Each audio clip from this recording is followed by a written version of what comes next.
Bonjour à toutes et à tous, on se retrouve pour une nouvelle saison de notre podcast Penser les luttes en partenariat avec le Média. Ça va être notre rendez-vous mensuel pour penser ensemble les mouvements sociaux, entre autres. Avant d'entrer dans le vif du sujet, je vous rappelle qu'à Radio Parleur, la garantie de notre indépendance, c'est vous.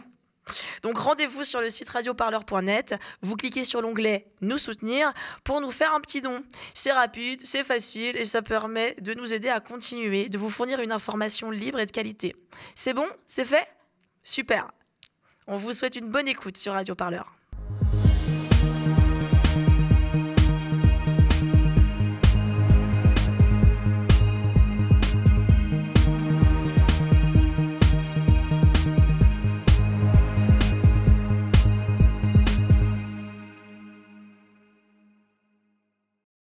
Aujourd'hui, on prend l'avion, même si c'est pas bien, et on s'envole direction les États-Unis pour comprendre comment la réélection de Donald Trump a été rendue possible. On dit souvent que les chiens ressemblent à leur maître. Alors, est-ce que c'est vrai pour les présidents des pays? Si c'était le cas, cela voudrait dire que le peuple américain ressemble à Donald Trump, qu'ils ont un lien abusif avec les rayons UV, qu'ils sont peu cultivés et ont une appétence pour les fake news.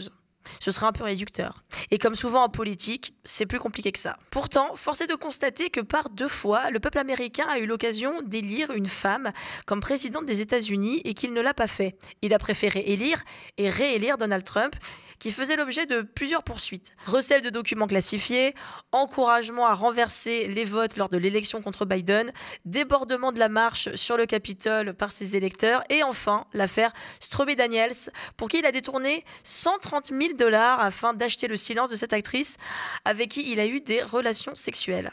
Ça fait beaucoup. Depuis, la majorité des poursuites ont été totalement abandonnées, renforçant davantage le sentiment de toute puissance du 47e président des États-Unis. Comment cela a-t-il été possible? Pourquoi le peuple américain a souhaité le retour d'un homme qui incarne si peu les valeurs démocratiques et de plus en plus en nouveau fascisme à l'américaine? Donc pour tenter de répondre à cette question, nous avons invité Charlotte Recaux-Quillon. Vous êtes donc chercheuse à l'Institut français de géopolitique, vous enseignez également à Sciences Po Paris et vous êtes enfin journaliste spécialiste des États-Unis. Avec nous aussi pour parler de ce sujet, Olivier Burtin. Bonjour. Bonjour Olivier, vous êtes historien des États-Unis contemporains et vos recherches actuelles portent sur le rôle de l'extrême droite au sein de la société américaine. C'est ça. Magnifique. À mes côtés pour animer cette nouvelle émission, Erin Rivoilan-Cochet. Bonjour Erin. Bonjour Yana, bonjour à toutes et tous. Avant de démarrer cette émission, je vous propose d'écouter la journaliste Sarah Halifa-Legrand du Nouvel Obs qui dépeint en portrait quelque peu caricatural, mais néanmoins réel, des électeurs de Donald Trump. Il y a un vrai vote d'adhésion à Trump qui correspond à peu près, selon les politologues américains, à 30% du vote républicain. Alors c'est souvent un vote d'hommes blancs, ruraux. C'est un vote qui se base un petit peu sur une sorte de misère sociale, un manque d'éducation aux médias et d'éducation tout court. Et ce sont des gens qui cherchent en Trump un leader qui protège, ont besoin de se sentir représentés par un homme fort. Il y a des chiffres assez incroyables aux États-Unis qui montrent que 32% de la population américaine veut un homme fort à la tête de l'Amérique. Et Trump a grandement contribué à consolider cette base de son électorat en déversant un nombre de mensonges, de théories du complot absolument hallucinants pendant cette campagne. Donc là, on vient d'écouter Sarah Halifa-Legrand. Cette description, elle donne quand même des pistes pour comprendre l'électorat de Trump. Mais on le sait aujourd'hui, il y a davantage de femmes qui ont voté pour lui, enfin davantage de femmes contrairement aux élections précédentes, et aussi de personnes qui sont issues de l'immigration. Alors pour rappel, 54% des femmes auraient voté pour Kamala Harris contre 42% pour Trump, donc ça reste quand même supérieur pour Kamala Harris, même si toutefois le vote des femmes envers Trump sont quand même légèrement supérieur par rapport à ce qu'il avait été pour Biden. Et c'est vrai qu'on ne peut que s'étonner de ça quand on sait que Trump est revenu sur plusieurs droits fondamentaux, comme le droit à l'avortement, le droit à la pilule abortive. Alors du coup, Charlotte Recaux-Quillon, pour vous, c'est davantage une solidarité raciale qu'une solidarité de genre? C'est ça que vous analysez? Oui, alors d'abord, effectivement, le rôle des femmes blanches dans l'élection de Trump, cette fois-ci, mais aussi la fois précédente, est indéniable. Je pense qu'il y a aussi une erreur d'imaginer qu'il suffit qu'on soit une femme pour voter pour une femme ou qu'il suffit qu'une femme soit candidate pour qu'elle suscite de l'adhésion. Donc déjà, il y a cet écueil évidemment à éviter et que effectivement, la dynamique raciale a joué de manière très importante. Les femmes blanches, qui sont le groupe électoral le plus important, si on les isole les uns des autres, les femmes blanches ont majoritairement voté pour Donald Trump à 53%. Contre 46% pour Kamala Harris. Donc le soutien a été très, très franc. Sur la question du retour sur le droit à l'avortement, c'est sous l'administration Biden qu'il s'est produit, même s'il est le résultat des nominations à la Cour suprême qui avaient été faites par Donald Trump. Et d'ailleurs, de manière très inquiétante, cette Cour suprême qui peut devenir potentiellement encore plus conservatrice. Donc les démocrates n'ont pas non plus convaincu qu'ils pouvaient protéger les femmes dans leurs droits pendant ce mandat. Et je pense que ça a aussi participé à l'élection de Donald Trump. L'échec d'un côté des démocrates à protéger leurs droits, les conditions économiques, la qualité de vie, les crises multiples qui continuent de fragiliser de nombreux Américains. Et en même temps, Donald Trump qui, comme dans le sujet qu'on entendait, incarne des valeurs de masculinité, de courage, alors on pourrait dire de manière toxique, mais qui en tout cas a l'air de ne pas se laisser faire par des considérations de multilatéralisme, de coopération ou de conciliation. Et dans une société qui est de plus en plus polarisée, à la fois dans sa base, mais aussi dans son Parlement, on peut comprendre pourquoi Donald Trump est réélu avec encore plus de voix que les fois précédentes. Est-ce que vous auriez souhaité rebondir sur ce qu'on vient d'écouter, ce que vient de dire Charlotte Reconquillon, Olivier Burtin ? Moi, c'était surtout par rapport à l'enregistrement qu'on a entendu. Je pense que c'est une meilleure description de l'électorat qui a soutenu Trump en 2016 et en 2020 que celui qui l'a soutenu en 2024. D'accord. Au sens où l'électorat de 2024 était beaucoup plus divers, notamment sur le plan racial, qu'en 2016 et en 2020. Je crois que ça a étonné d'ailleurs beaucoup d'observateurs républicains qui ne s'attendaient pas à des progrès aussi forts, notamment dans la population latino. C'est-à-dire que Trump a battu en fait le record qui avait été établi par Bush avant lui en 2004, de 44% de la population latino qui a voté pour lui. Bush était arrivé à 40%. Donc on est en train, même si c'est encore tout à fait vrai que les hommes blancs et les blancs en règle générale sont vraiment la base, la fondation de son électorat, on assiste quand même à une diversification de son électorat. Dans une mesure qu'on n'avait pas encore vue en fait jusque-là. Et c'est vrai parce qu'effectivement pour les femmes on pourrait se dire l'argument du genre ne marche pas, c'est l'argument de la race si je puis me permettre de le dire ainsi qui fonctionne. C'est d'autant plus étonnant pour les personnes issues de la migration qui ont été naturalisées américaines. Comment est-ce que ça s'explique que justement il y ait ce regain de vote hispanophone ? Enfin, hispanophone, je ne sais pas si on peut le dire comme ça, mais de personnes d'origine un peu latino, mexicaine, etc. Alors, il y a plusieurs raisons. Une raison, notamment, c'est le fait qu'il y a beaucoup d'hispanophones aux États-Unis qui sont présents aux États-Unis depuis plusieurs générations et qui ne se voient pas, en fait, nécessairement comme étant tributaires de l'immigration ou comme étant redevables aux immigrés, notamment à ceux qui sont arrivés aux États-Unis de façon illégale et qui, justement, pour solidifier leur propre statut politique, considèrent très souvent, comme c'est d'ailleurs le cas ailleurs aussi, que la meilleure façon d'y arriver, c'est d'adopter une position très dure face à l'immigration illégale. Mais parce que ça, c'est quelque chose qu'on peut constater effectivement dans d'autres pays et puis au fil aussi des élections. Mais qu'est-ce qui fait que ça a cristallisé quelque chose pour cette élection-là ? Est-ce qu'on a une réponse ou par quoi est-ce que ça s'explique ? Qu'ils aient été plus nombreux, j'entends, sur cette élection de Trump face à Kamala Harris ? Alors déjà, je pense qu'on peut ajouter, je souscris complètement à ce que vient de dire Olivier Burtin, effectivement. Alors je voudrais rappeler encore une fois que ce bloc électoral pour l'instant des latinos ne représente que 6% pour les hommes latinos et 6% pour les femmes latinos. Donc même si c'est important de noter les progrès et les tendances, c'est pas ce groupe qui fait basculer l'élection. Donc ça, c'est quand même important à rappeler.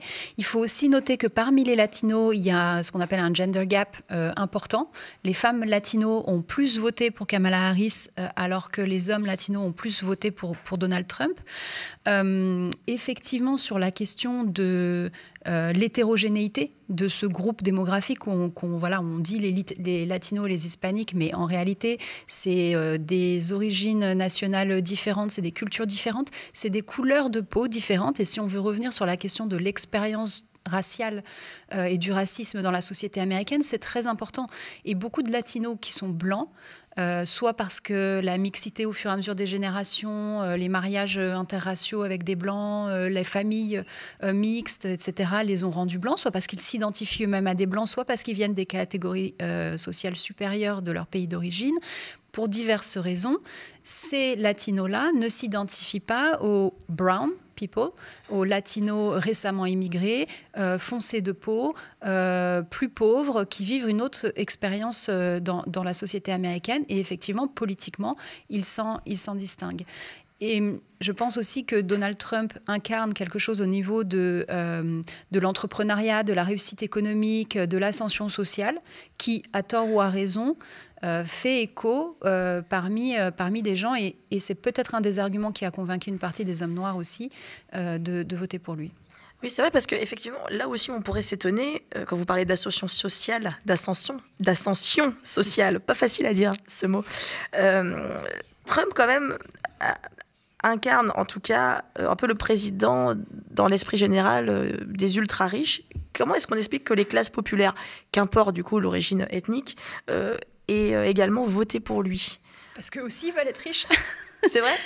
Bien sûr. Aussi simplement que ça? Mais bien sûr, c'est-à-dire qu'il incarne la réussite, il a l'air d'avoir réussi et beaucoup d'Américains aspirent à la même réussite et ils ne comprennent pas forcément ou ne partagent pas l'opinion que le partage des richesses et des ressources serait dans l'intérêt de tous, surtout dans un contexte où les ressources semblent de plus en plus limitées, qu'il y a des crises à vraiment de multiples niveaux et les gens ont tendance à penser que par leur travail, par leur docilité d'une certaine manière, ou leur adhésion au système et au fonctionnement du système, eux aussi auront leur chance d'y parvenir. Olivier Burtin. C'est aussi le fruit en fait d'une image que Trump lui-même a construite au fur et à mesure des décennies, dans laquelle il s'est dépeint comme, même tout en étant un millionnaire puis ensuite un milliardaire, comme quelqu'un étant issu du peuple et ayant gardé des habitudes des classes moyennes voire ouvrières. Notamment le fait, par exemple, qu'encore aujourd'hui, il a un régime qui est assez orienté vers McDonald's, par exemple, qu'il aime beaucoup regarder du catch. Voilà, ce ne sont pas des goûts qu'on associe nécessairement aux classes un peu supérieures et ça l'aide justement à atteindre un électorat qui ne fait pas partie de ces classes-là et donc au-delà du fait qu'il y a une partie d'entre eux bien sûr qui aspirent à avoir son statut et à devenir riches eux-mêmes, c'est aussi le fait que Trump leur semble continuer à appartenir, culturellement parlant en tout cas, à ce milieu un peu plus populaire. En parallèle, les démocrates paraissent avoir abandonné, eux, concrètement, ce créneau-là. Ça me permet de rebondir là-dessus. C'est vrai qu'on a notamment entendu Joe Biden dire pendant ses présidentielles, il me semble qu'il a qualifié les électeurs de Trump d'ordures. Je pense qu'effectivement, ça n'a pas dû aller en faveur, en tout cas, de son parti. C'est même passé clairement pour le mépris de toute une classe sociale, le mépris de toute une partie du peuple.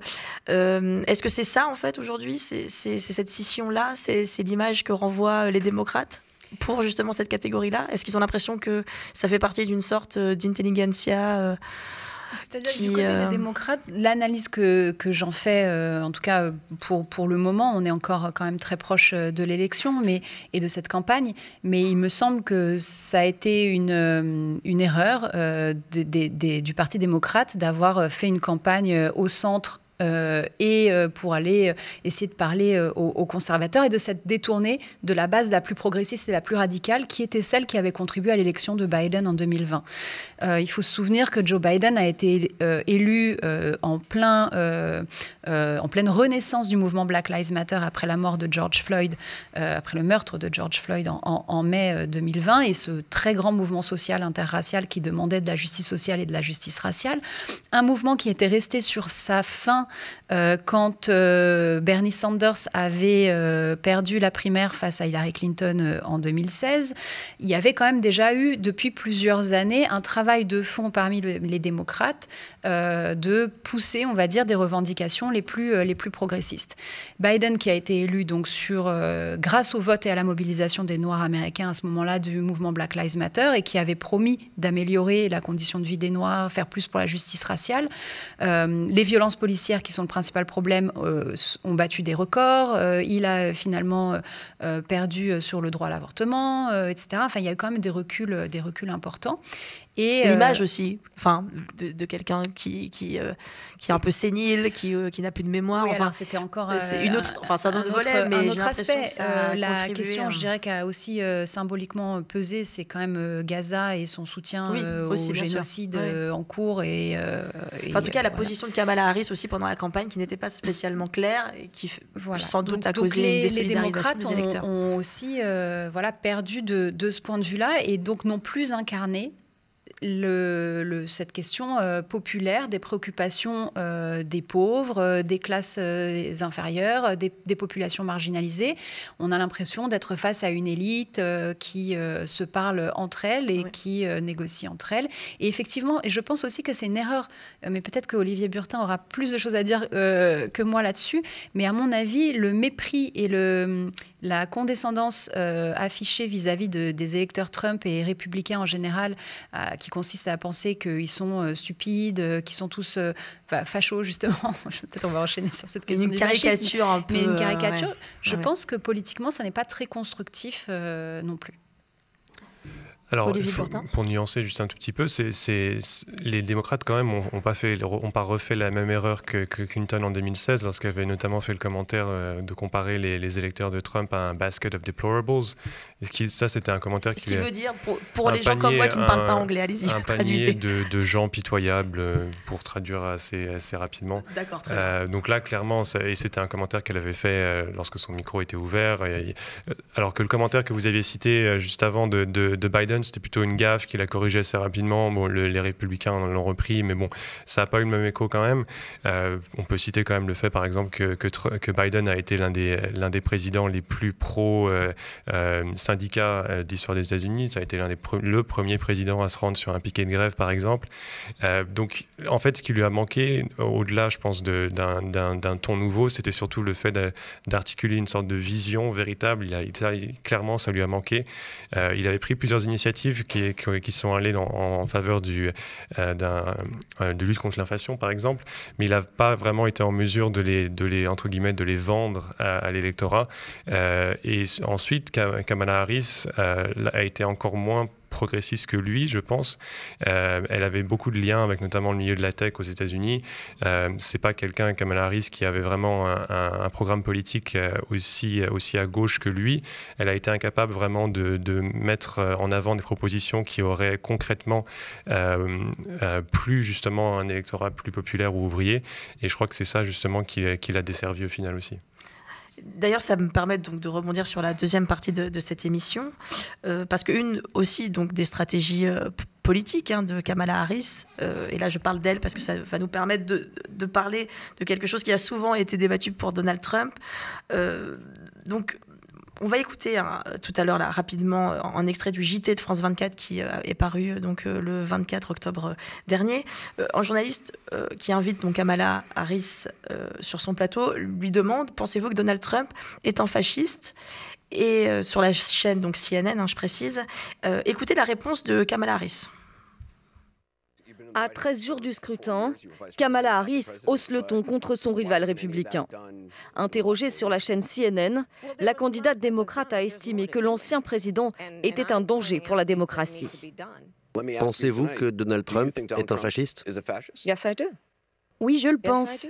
Oui, je le pense. Et je crois aussi qu'il faut faire confiance aux personnes qui le connaissent le mieux sur ce sujet. John Kelly, un général de marine 4 étoiles qui a été son chef de cabinet,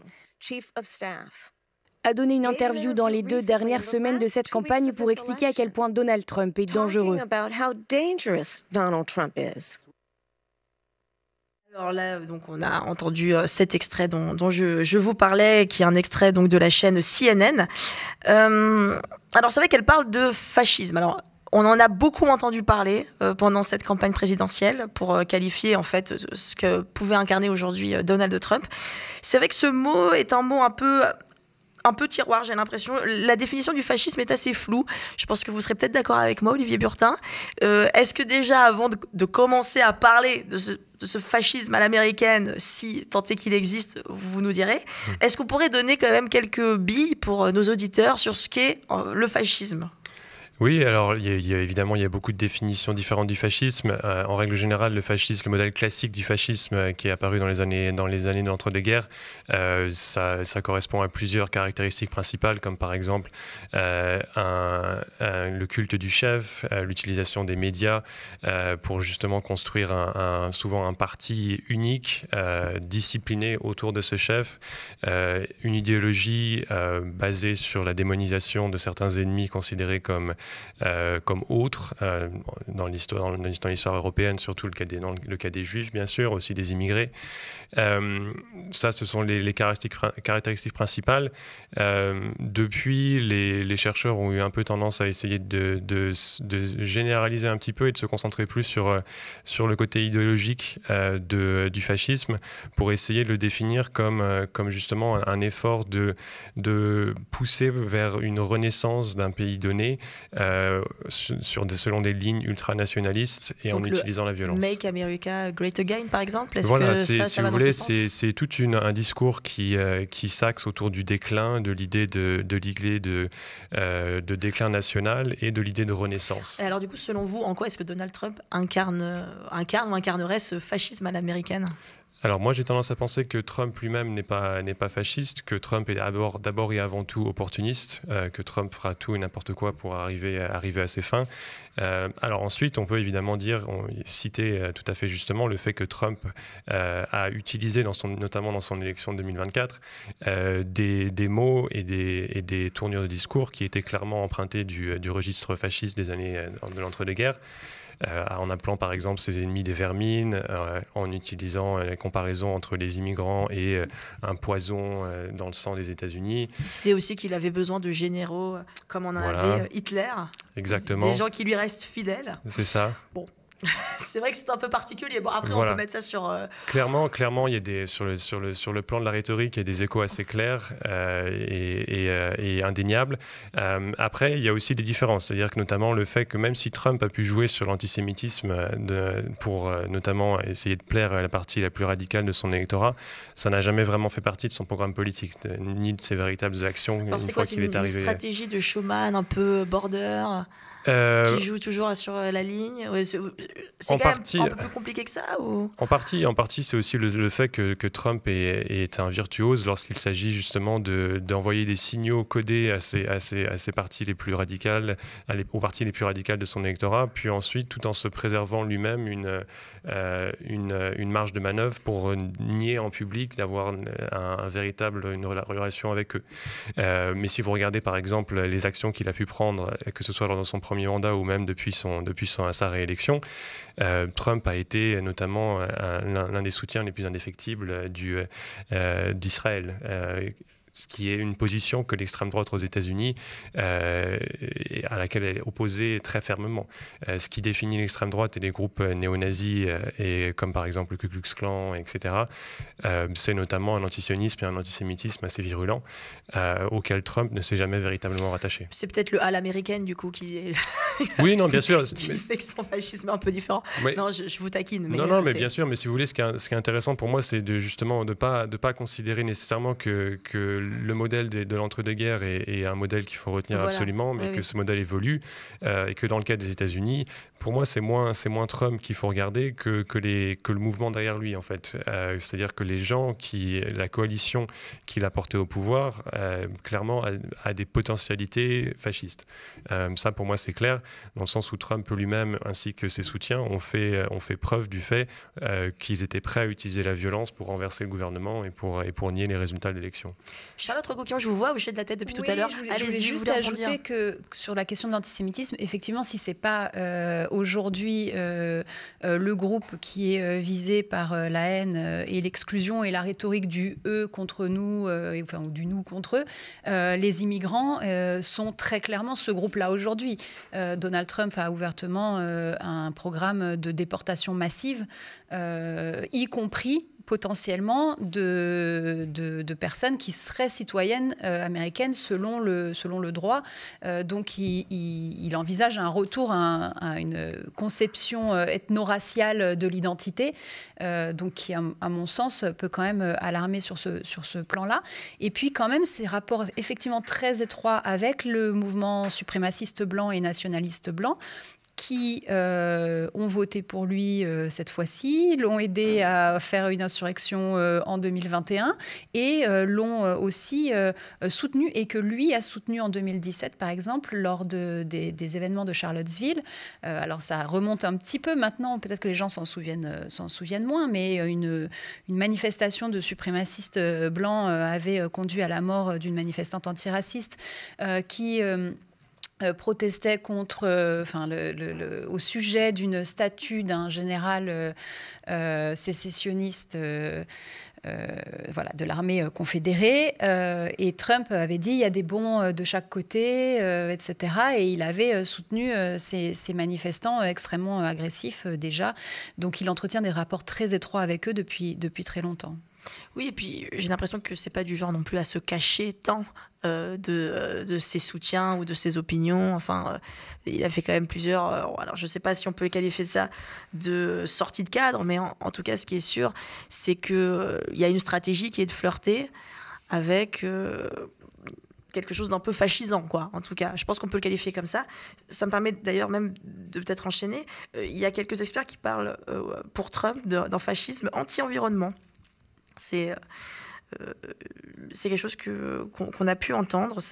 Il y a même des personnes qui parlent d'une victoire du climato-scepticisme. Est-ce que c'est un fascisme qui pourrait être un fascisme anti-climat, anti-biodiversité on refait chauffer les centrales à charbon, on essaye de... Qu'est-ce que vous pensez de ces analyses-là ? J'avoue que je ne connais pas de fascisme pro-climat, donc je ne sais pas vraiment... C'est ce que j'avais lu, notamment dans Le Monde, et puis aussi d'autres personnes dans certaines émissions qui parlaient d'une espèce de... Voilà. En tout cas, une forte véhémence envers l'écologie, l'environnement... Ah oui, très clairement. Oui, ça c'est vrai que l'environnement figure pas vraiment comme élément central dans le programme de Trump, voire même... Oui, pas vraiment, voire peut-être même pas du tout. Absolument est-ce qu'on pas, peut bien le dire sûr. Mais voilà, les questions environnementales n'ont pas été du tout au cœur de l'élection de 2024. Mais c'est vrai qu'on peut s'attendre absolument à une politique en faveur du secteur, par exemple, pétrolier, du gaz, etc. Et puis de tout le symbole que signifie aujourd'hui la lutte contre le réchauffement climatique, quoi, au-delà finalement d'un aspect extrêmement scientifique. C'est aussi tout le symbole qu'incarnent ces luttes. Absolument. Les personnes que Trump va nommer, notamment à la tête de l'agence en charge de la régulation de l'environnement aux États-Unis, vont très certainement procéder à une campagne de dérégulation massive qui va rendre la pollution encore plus facile que ça n'était déjà le cas. Donc oui, ça clairement, on peut s'attendre à 4 ans de recul très fort en termes de politique environnementale. Le wokisme. Non, mais je pense... une belle transition, j'espère qu'elle vous plaît. Non, je pense que c'est important d'en parler parce que donc, pendant la campagne américaine, Kamala Harris, elle n'a pas mené une campagne woke. En tout cas, je pense qu'on ne peut pas le qualifier tel. Le fait qu'elle soit une femme noire n'a joué aucun rôle dans sa communication.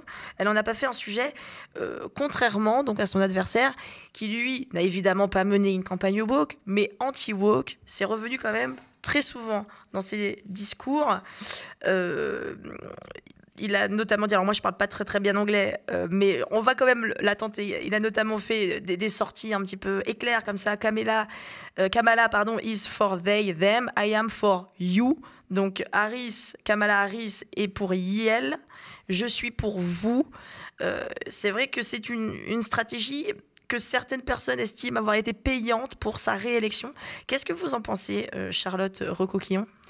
Ça fait des années que les républicains, d'une manière générale, et les plus conservateurs parmi eux, mais qui ont droitisé le parti républicain, ou radicalisé le parti républicain, jouent sur cette pseudo-guerre culturelle qu'il y aurait. Il faut bien comprendre que le mouvement pour la justice sociale et la justice raciale, à mesure qu'il fait des progrès dans sa lutte et ses revendications contre les discriminations, rencontre des résistances et d'une hostilité extrêmement forte et organisée, et qui s'est manifestée par le Tea Party, par des élus de plus en plus radicaux, par Trump aujourd'hui, ses prises de parole, mais aussi plus concrètement des lois qui se multiplient dans les États pour interdire certains ouvrages, pour interdire aux professeurs d'enseigner certains épisodes de l'histoire américaine, pour parler de la question raciale, avec ce retournement de l'argument. Il y a vraiment un retournement que de parler de racisme serait en fait un procédé raciste qui diviserait, et que de parler de la discrimination qui existe serait ce qui fait l'Amérique se diviser. Alors évidemment, tout chercheur et toute personne qui travaille un peu sur les questions de racisme et de discrimination sait bien que c'est faux, mais les Américains qui sont très divisés ont l'impression que effectivement, ils ne comprennent pas ces évolutions-là et ils n'ont pas vraiment envie de les écouter, et ils ont l'impression que l'obtention de nouveaux droits par des minorités serait à leur détriment et leur prendrait quelque chose à eux. Donc il y a eu cet argument politique qui a été utilisé contre Kamala Harris, mais de dire elle, en plus, qui ne s'est pas positionnée là-dessus. Donc, c'est-à-dire qu'il lui a mais prêté façon, quand même des intentions dans son programme qui peut-être existaient, mais en tout cas, elle n'a pas joué là-dessus du tout. C'est un filtre déjà un peu raciste de penser que parce que c'est une femme noire, elle aurait des propositions qui seraient radicalement différentes. En fait, non, elle fait une politique du centre du Parti démocrate, pas du tout. De la même manière qu'Obama n'était pas du tout un révolutionnaire progressiste, même s'il avait une position sur la question raciale qui avait peut-être à ce moment-là été plus frontale, et en tout cas avait bougé beaucoup de choses à ce moment-là. Mais au-delà du symbole, la politique de Kamala Harris est loin d'être progressiste. Mais c'est pour la neutraliser qu'on utilise cet argument qu'elle aurait fait une campagne woke, et que ce serait aussi une femme, cette interprétation noire, que ce serait la défaite du wokisme, la défaite de Kamala Harris. Évidemment, pas du tout. Olivier Burtin, vous voudriez rebondir Oui, sur... juste pour resituer dans le court terme, on se situe en fait dans une période de backlash entre guillemets aux mouvements sociaux qui ont émergé au milieu des années 2010, avec Black Lives Matter à partir de 2014, MeToo à partir de 2017, puis ensuite avec le Covid, le mouvement de Black Lives Matter a vraiment a pris en fait a occupé le centre de la scène politique américaine durant l'été 2020, avec des manifestations parmi les plus grandes de l'histoire américaine. Et aujourd'hui, on se situe dans une période de rejet, en fait, ou en tout cas d'instrumentalisation d'un sentiment de rejet par les hommes politiques du Parti républicain par rapport à ça. Donc même si je pense que, je ne sais pas si le rejet du wokisme a joué vraiment dans les urnes, dans le sens où ce qui semble être ressorti principalement, c'est d'abord le ressenti assez négatif d'une période inflationniste très forte et un rejet de l'administration Biden lié à ça. Très clairement, le rejet du wokisme est un peu le thème qui a dominé ces 2 dernières années, plus ou moins aux États-Unis, et c'est ce qui a permis aux républicains de mettre les démocrates sur la défensive, et c'est ce qui a sans doute amené notamment à Kamala Harris à un peu mettre tout le registre rhétorique du progressisme, toutes ces idées un peu plus de gauche, un peu en sourdine durant sa campagne. Et ça nous emmène, d'ailleurs, merci pour cette réponse très claire, mais ça nous emmène à la troisième partie de cette émission. Cette troisième partie qui parle, si on parle de wokisme, on parle aussi d'une certaine manière de militantisme, de faire bouger un peu les lignes. Erin, toi, tu es en contact avec des personnes qui militent aux États-Unis, qui sont de gauche, voire même vraiment très à gauche. C'est le cas, c'est ça? Oui, alors plus précisément avec une personne, mais avant ça, il y a un petit extrait sonore, on va écouter un petit extrait sonore. Écoutez. This was how a protest against racism and police violence that began peacefully was ended by the police just minutes later. There's pandemonium, there's yelling, there's screaming. I realized, like, I have to get off of this hill. I can't breathe at all.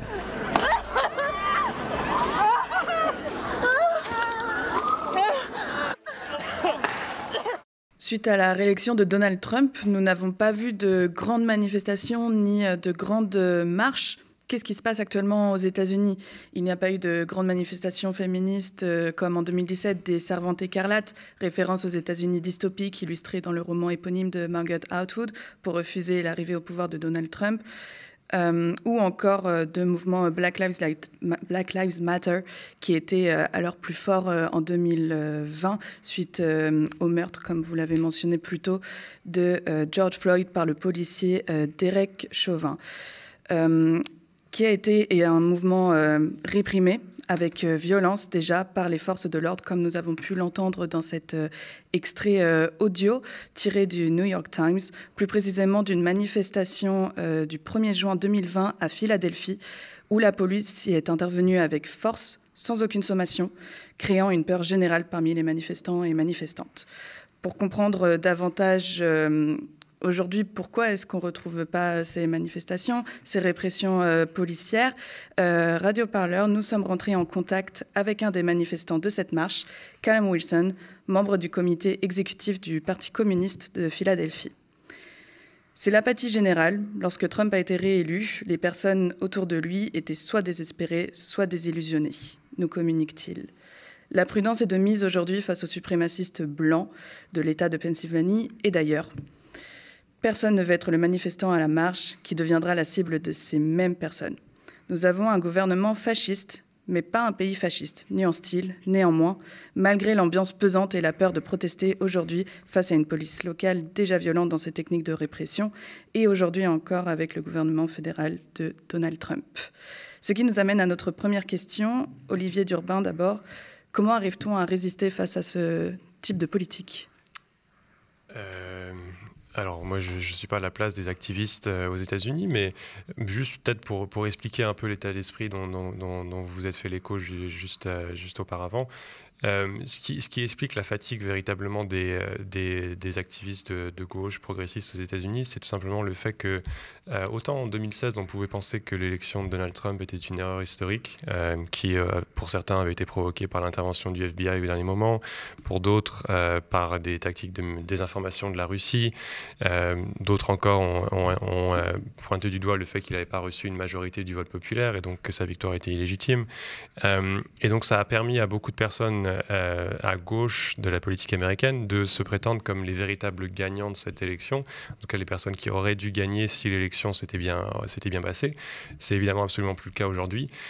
Aujourd'hui, après 4 ans donc de hashtag résistance durant le premier mandat de Trump, puis ensuite 4 ans d'un mandat démocrate, il y a le sentiment parmi une bonne partie de la gauche aux États-Unis que la stratégie de résistance de masse, de manifestations à grande échelle a échoué. Et donc le sentiment en fait qu'il faut inventer une nouvelle stratégie, qu'il faut essayer de trouver une nouvelle façon de bloquer les initiatives et le programme de Trump. Sauf qu'évidemment, il y a absolument pas de consensus là-dessus et que ce qui s'ouvre, c'est plutôt 4 ans a priori d'un débat interne assez intense au sein du Parti démocrate et de ses alliés comme notamment les socialistes et les communistes. Charlotte Reconquis, vous auriez souhaité rebondir ? Oui, parce que alors certes, il y a ce qui s'est passé du côté des démocrates et de l'affaiblissement, et je vais en parler dans une seconde, de l'affaiblissement de ce mouvement de résistance. Mais en parallèle de l'affaiblissement de ce mouvement de résistance, il y a eu une consolidation des électeurs de Trump.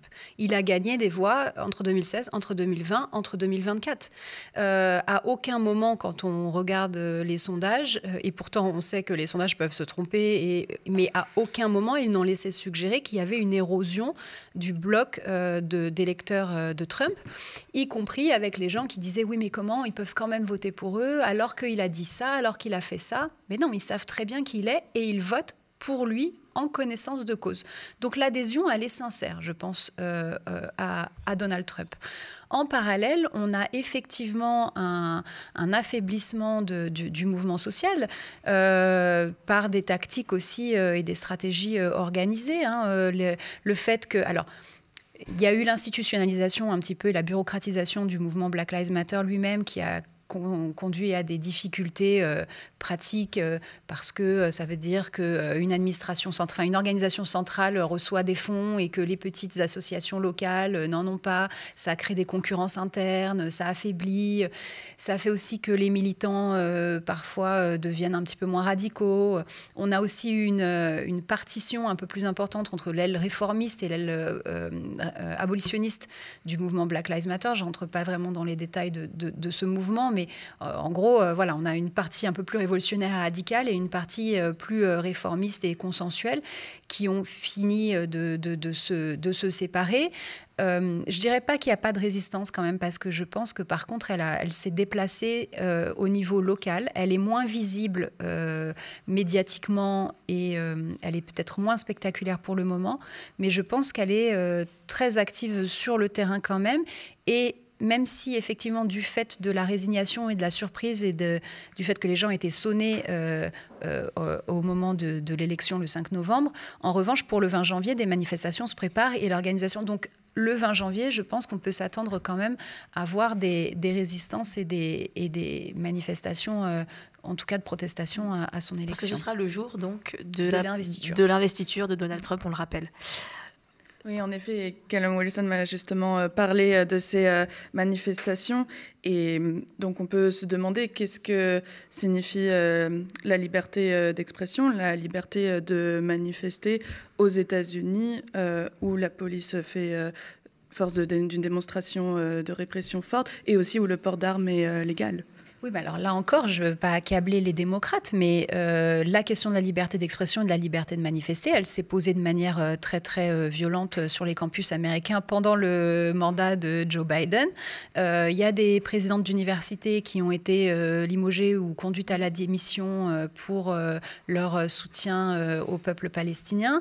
Enfin, donc la question de la liberté d'expression, elle a été posée même sous les démocrates. Elle n'appartient pas uniquement à Donald Trump, même si, effectivement, elle se pose de manière tout à fait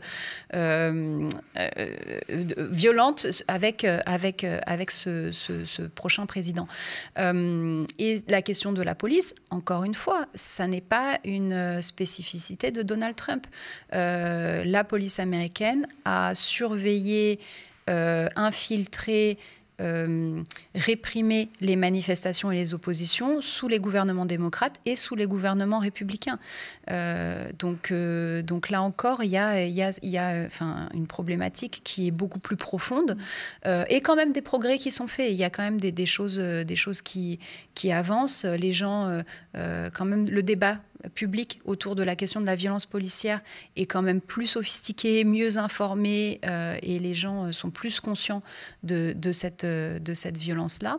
Les manifestants et les militants sont plus formés aussi à se défendre, à s'organiser, à avoir des tactiques. Ils connaissent leurs droits, ils arrivent à se protéger un peu mieux de certaines arrestations arbitraires et faire de la prévention sur la question des casiers judiciaires, par exemple, aussi. Mais voilà, c'est une force de fond qui n'est pas née d'hier et qui est soutenue dans les plus hauts rangs de l'État.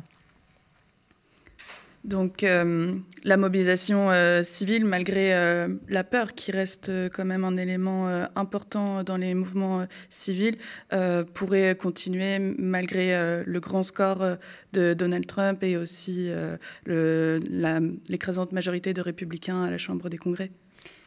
Oui, il y a de la peur parmi pour certains, mais il y a aussi au contraire de l'engagement et de la détermination dans une autre partie. Je ne pense pas que le mouvement soit complètement apathique. Je pense qu'il y a eu un effet de fatigue. Tout le monde a repris un petit peu son souffle, mais il y a une partie du mouvement qui est plus déterminée que jamais et qui est en train de se rassembler, imaginer des nouvelles stratégies, discuter, se ressourcer pour trouver comment combattre.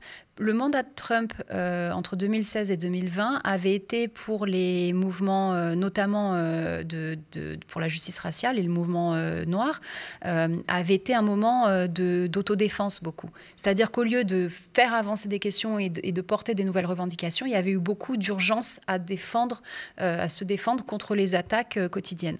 On a vu d'ailleurs que des violences de nouveau racistes se produisent dans la société américaine, et on peut craindre qu'il y ait une ouverture ou un laisser-faire plus important sous Donald Trump. Olivier Burtin, je vous sens faire la moue là. J'ai l'impression que vous n'êtes pas complètement non, c'était juste par rapport à un des commentaires que vous avez fait en termes de qualifier la victoire électorale de Trump comme écrasante. En fait, elle n'est pas écrasante du tout. Elle est écrasante, non seulement elle l'est pas du point de vue du vote populaire. Trump a eu moins en fait que la majorité du vote populaire. Il a eu, selon les derniers résultats, il semble avoir eu 49,9% du vote populaire. Mais même si vous regardez au-delà du vote populaire, à la Chambre des représentants, la majorité républicaine sera de 3 représentants. 220 républicains contre 215 démocrates, tandis qu'au Sénat, ce sera 53 sénateurs républicains contre 47 démocrates. Donc là encore, il n'y a absolument pas une vague rouge comme il y avait pu l'avoir, par exemple, lors de la réélection de Reagan en 84 ou de la réélection de Nixon en 72. C'est vraiment... même si Trump, évidemment, on a fait beaucoup après l'élection parce que c'est évidemment un expert en communication et il insiste toujours sur le fait que sa victoire est plus grosse qu'elle ne l'est vraiment. Je crois qu'il ne faut pas non plus dépeindre un tableau de la situation trop pessimiste et se rappeler qu'il y a quand même encore que la marge de manœuvre de Trump, notamment en termes de coopération avec le pouvoir législatif, est quand même assez faible. Alors évidemment, le problème, c'est que Trump a quand même indiqué qu'il faisait assez peu de cas du pouvoir législatif. Mais ça, c'est une autre question. Mais en tout cas voilà, la victoire de Trump n'est pas écrasante. Oui, donc il y a encore de l'espoir au niveau des institutions pour bloquer les politiques de Trump. Si les démocrates adoptent une attitude un peu plus agressive que ce qu'ils ont fait jusqu'à maintenant. Parce que si vous voulez, c'est un peu ça le problème principal des démocrates pendant tout, en fait, dès le premier mandat de Trump, mais aussi durant durant l'administration Biden, c'est justement de s'être tenu à chaque fois à la défense de l'état de droit. C'est vraiment la défense de la démocratie. C'est vraiment le refrain qu'ils ont utilisé le plus. Évidemment, je ne suis pas en train de dire qu'ils devraient oublier complètement les lois et la démocratie.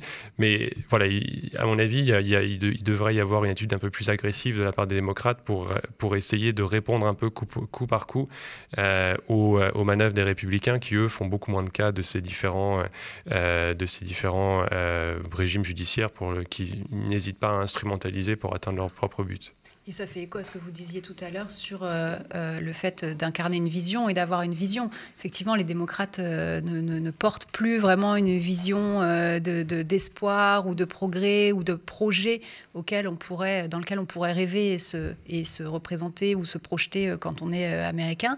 Alors que Trump... vraiment, son fonds de commerce, c'est le registre de l'émotion. C'est ce qui le rend un politicien extrêmement redoutable et efficace. Et les électeurs, ils n'écoutent pas des sages ou des intellectuels disserter sur les 0,0%, 0,2% d'inflation, de je ne sais pas quoi, de contrôle, de mesure. Ça ne les intéresse pas, ils veulent de l'émotion. Et que ce soit la colère, la joie, relâcher un petit peu toutes les haines qu'on peut avoir en nous, les électeurs, c'est ça qui le retiennent et qui les marque. Et en ça, Donald Trump est beaucoup plus séduisant pour une partie des électeurs que les démocrates. Et ce sera le mot de la fin, Charlotte Recoquillon. Pardon, mais on arrive à la fin de ce podcast. Merci beaucoup. D'ailleurs, avant qu'on se quitte, je précise, Charlotte Recoquillon, que vous avez sorti un livre, c'est ça, qui se prénomme donc Harlem, une histoire de la gentrification, qui est aux éditions de la Maison des sciences de l'homme. Exactement. Olivier Burtin, vous avez écrit un livre aussi peut-être ? J'ai aussi écrit un livre qui n'est pas en lien exactement avec le thème de l'émission, mais qui portait sur les anciens combattants et l'État-providence aux États-Unis. Très intéressant. Et vous avez également écrit une tribune dans Le Monde du 6 novembre dernier que je vous invite, chers auditeurs, à venir lire. Merci donc d'être venus pour ce nouveau podcast, pour cette nouvelle saison sur la réélection de Donald Trump. Comment est-ce que tout cela a été rendu possible, pardon. Merci aussi le média de nous avoir permis d'enregistrer cette formidable émission. On remercie également Erin Rivoalan-Cochet pour cette co-animation. Moi-même, Johanna Salézé, j'étais très contente d'être avec vous aujourd'hui. Et puis nous, chers auditeurs, chères auditrices, écoutez, on se retrouve l'année prochaine pour un nouvel épisode de votre podcast Pensez les luttes. En attendant, n'hésitez pas à nous soutenir en nous faisant un petit don sur le site web de Radio Parleur. Le Père Noël, ça peut aussi être vous. À l'année prochaine. Merci beaucoup.